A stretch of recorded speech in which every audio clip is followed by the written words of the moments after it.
बतोहरे से मन के लगनवा, तोहरे में बस लागल बा मोर परनवा, तोहरे में बस लागल बा मोर परनवा।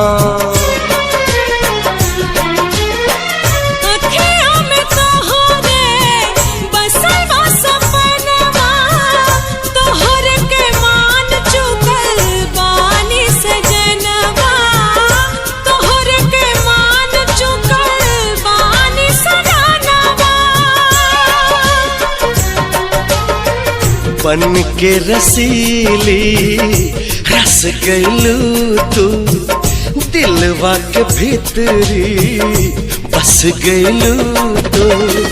तोहरा सिवा कुछ न बुझा, सुन लाई जिंदगानी में गजब के रोग धरा दिलू ए रानी हमके जवानी में, गजब के रोग धरा दिलू ए रानी हमके जवानी में।